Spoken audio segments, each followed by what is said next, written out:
about them, and so that we can move forward. Now, I just want to make one request of General Vengeance, because I believe there are so many people listening to us at this moment right now who either they don't know the facts behind all this DNA issue, or a lot of people might have been confused. A lot of people might have been deceived. A lot of people might be asking, what is it about this DNA? Why is everybody? So I want to ask of you, sir, if we can go back to the beginning of this DNA issue, where it started from, all of the facts behind the DNA.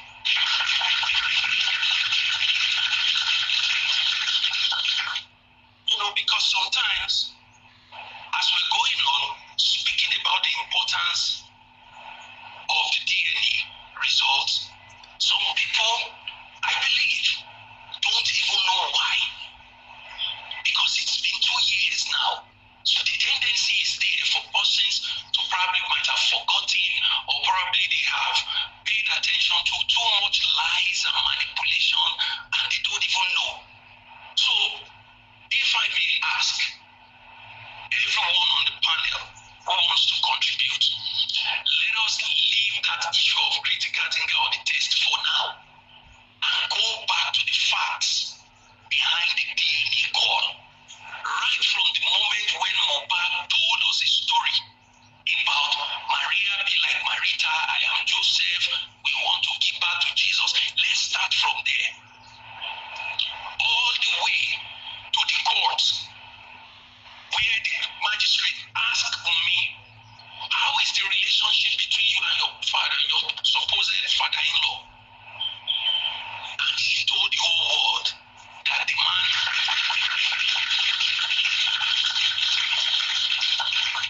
started harassing him or started changing because she refused to give him the DNA. The placenta. Let us go back to all of these facts and bring it back, refresh them in our memories. The modalities of the DNA, let's leave it to Baba and all his management people. They know that everything is all on this DNA. They know the stakes are too high for any mistake. So let's leave that.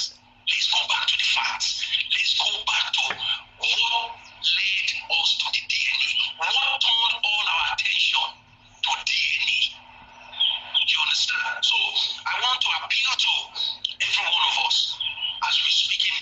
Please let us go back to those facts. General Vengeance, I know you can take us there from the beginning all the way.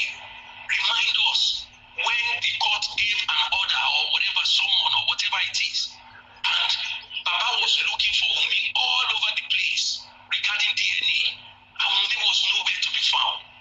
That he had to go back to the courts to get another injunction to allow them to paste the order on the gate at that time.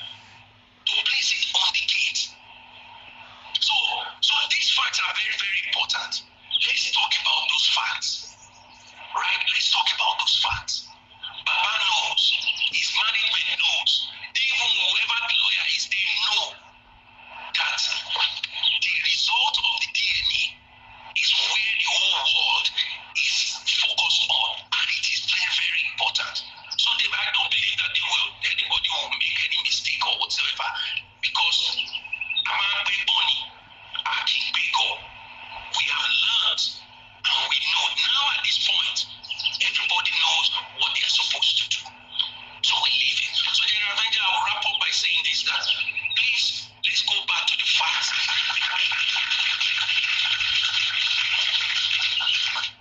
From the beginning, if any speaker misses out on these facts, the next speaker will remind us, the next person will bring in other parts. So that's what I just want to endorse. Thank you very much, and God bless you all. Justice for Mohbad. Thank you.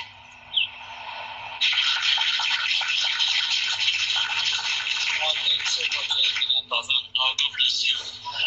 Can we have General Bigade?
Are you there?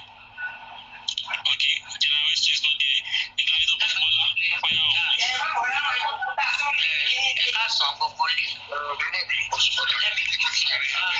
West, I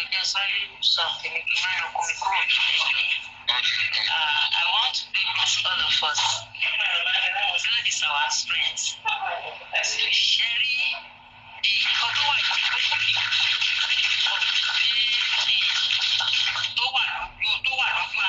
right now is DNA. Swing or no swing, we will swing.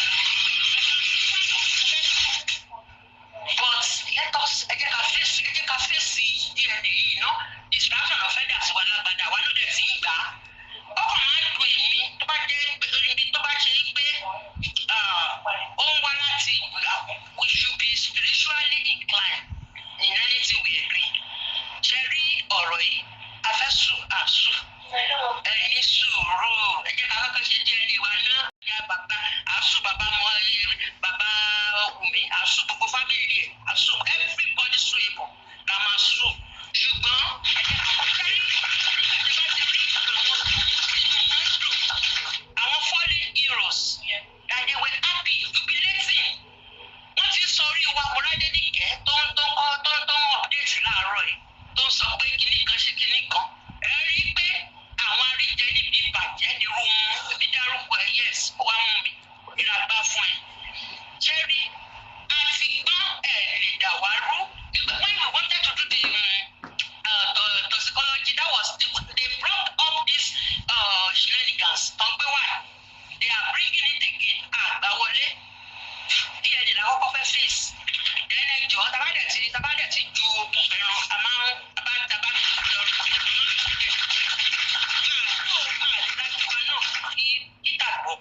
at the same time but ẹjọ́ gbogbo lé all the people concerned sister Comfy everybody ẹ jẹ́ kí àyè even include VDM fún rẹ̀ if we want to tell ourselves the truth mo mọ̀ pé some people want to sọ̀rọ̀ wọ́n ti bá VDM sọ and VDM told them hold on with Sue iná ẹ ṣe hold on ẹ jẹ́ ká kọ́kọ́ fèsì DNA yìí ná distraction ní pẹ̀lú ẹ jẹ́ ká pẹ̀lú àti ọ̀dọ̀ fi inú wa ẹ má jẹ́ káwọn alàgàtà ẹ má jẹ́ kó wọ́n wà láàrin God bless us. Thank you. Thank you so much, Ignalito Pasmola. They are huge. We never provide any food. I know they know what they are doing. They want to divide us, actually. And they want to manipulate the DNA of a compromised DNA. But God will defeat them. Because toxicology will never happen with the DNA. So that's why we need to stand together and share our differences. Justice for Mohbad is a justice for DNA. If the DNA is gotten right, justice for Mohbad is 90% solved. I'm telling you, the DNA results is enough to put Wunmi into prison. I'm telling you, we have to about to start off in DNA. General Comfy, General West, over to you. Thank you, General. I'm sorry, I just have to contribute because sincerely, until now, I was not in the full details of. It's a very, very good job. You trade. Or rather, obìnrin sí ní figagbága pẹ̀lú bàbá ọkọ ẹ̀. I will tell you, women matters when they are still in their husband's house. Let me advise because I'm a mother. I like this is if I advise somebody, if I don't advise, look at it. If my child is doing something that is not right, I mean, I should have somebody that will advise the child. But already got your advice because she has actually pushed us for 2 years. Bring out the baby. Let the baby needs to be vindicated from all this. The baby needs to be vindicated. It's a man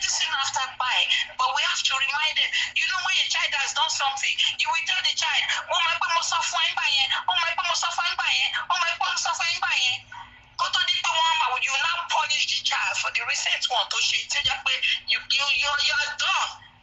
That warning time has passed. That time has passed. Right now is judgment time. Oh no, we should say, bring out the baby. Let the baby be vindicated. Kò jẹ́ kó ọmọ ìsinmi kó lọ sí school. Táwọn ẹgbẹ́ ẹ lọ, kó lè associate pẹ̀lú àwọn ẹgbẹ́ ẹ. I don't know when DNA becomes a death sentence. I don't understand the modalities to it. You said, I quote, the husband of your youth. You said, I quote, he was the one that deflowered you. You said, I quote, yeah, you have never had anybody outside him. Typical lie. Typical lie. Now, it's not about you, it's about the baby. The baby needs to be vindicated from all this. Take him out of this mess because you dragged the baby into this mess. You came out to say, Liam People now pick on that word and say, what was it?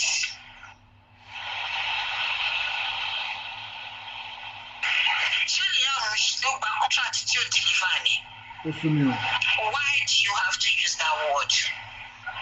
Nobody over kan tó jẹ́ pé wọ́n ṣe business kò fún wọn lówó wọn ni tó fẹ́ fi wá what essence we want to look at curious. What's the essence of using that word? What's the essence of you using that word? What prompted you to use that word? It's time for you to vindicate that boy. The boy ọmọ yẹn ò ránṣẹ́ o, ó wà láyé, ó wà lọ́run, ó ń ṣe jayé, ó ní ó fẹ́ pè wáyé. Bring the boy. Let them vindicate this poor boy. And you face your warrants. Face your warrants. It's a must. Because tí bàbá bá gbọ́ ọmọ yẹn without DNA gan, wọ́n máa sọ bàbá lẹ́nu. Wọ́n máa sọ bàbá lẹ́nu. Ayé máa sọ wọ́n lẹ́nu because it has gone beyond that.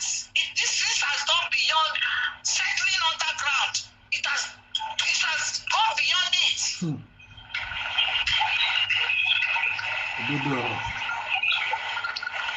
Even if it's not for mobile, the child still needs to know where it belongs.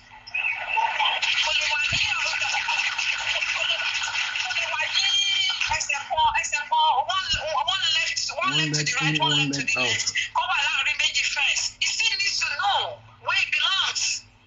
So that the child will start relating with the family. We know that family means let me start behaving the way the family is. Let me follow the lineage. The child right now is either here or there. So that is the reason why he has to know. He has the right to know. He has the right to know. Maybe he knows. We don't know. That's why we are dragging. How about money? I have to pay the dake. Láti jọjọ.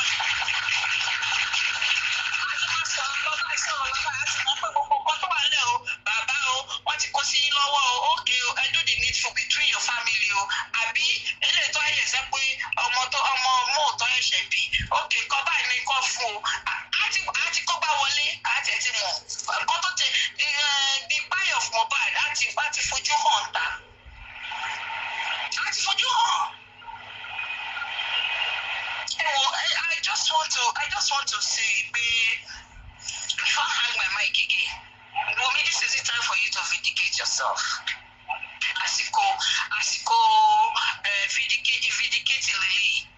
Vindicate yourself. This is time to prove us wrong. We want to be proven wrong. We want people to say, ẹ̀yin general àti gladiators àti generator yìí, àṣeyọrọlẹ̀ pa láti jọjọ yìí. Ṣó ti tán báyìí? Inú wa máa dùn, we celebrate. On this generous platform, God will celebrate you. We want it. Ọlọ́run àfọwọ́ ẹ̀jẹ̀ o. ibi tọ́lọ̀ ń bá dé yìí o ọlọ́run kẹ́ mọ̀ pé God hand is in this case ibi tọ́lọ̀ ti bọ́rọ̀ yìí dé kò ní padà o a máa rí títí tó di end ní agbára ọlọ́run ní agbára ọlọ́run ní agbára ọlọ́run Mohbad máa rí justice. Amen. ẹ ṣe gan. Amen. Àdúrà ló kú báyìí. God bless everybody. Àdúrà ló ń gbà agbára kọ́. Beautiful, wonderful weekend. Àdúrà ló ń Thank you. gbà I mute my agbára mic. kọ́. Yeah, thank you very much, Daddy Thomas for my show. My God bless you. Àdúrà. Kiyani, how you doing? Sorry you've been here for a while. Oh, good afternoon, everyone.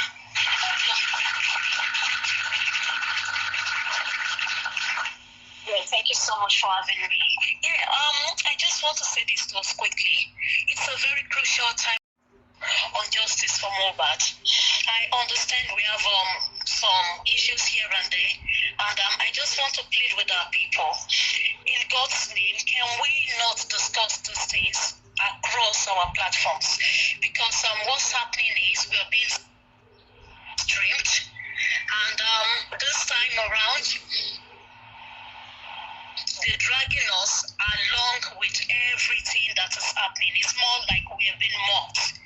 They're making mockery of the situation we found ourselves.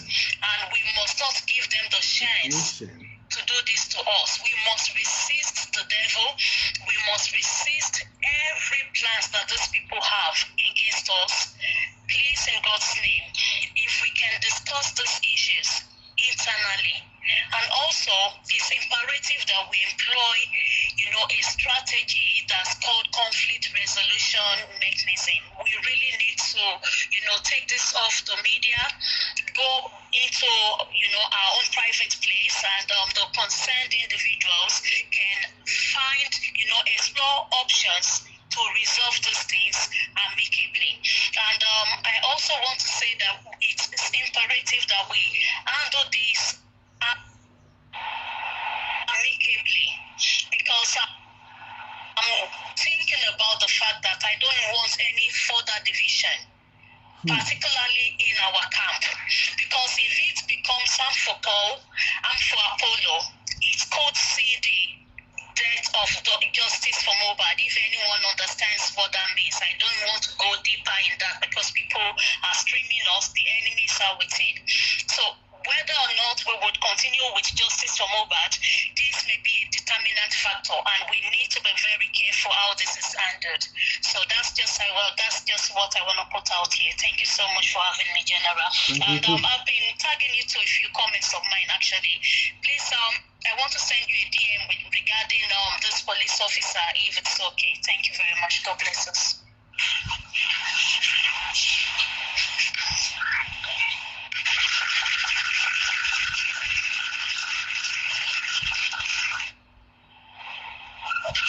Thank you so much, Gladiator Kenyami. God bless you. Welcome back, General. Blood of Jesus. Can we have you now, General? Yes, General. Thank you.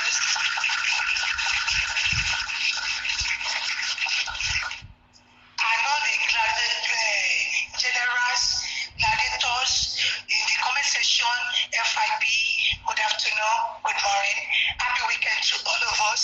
Justice for Mohbad.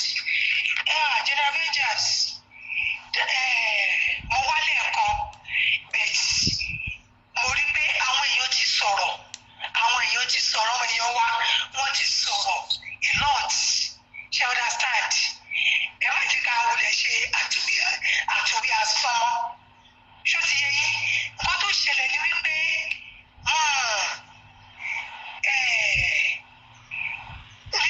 láti Thursday ni up to today, I wasn't myself. I'm not perfect. I'm a human being like all of you, but and each one of us had a purpose that we want to do for him. Yes. And we have a good cause to fight. A good cause to fight. And we are not fighting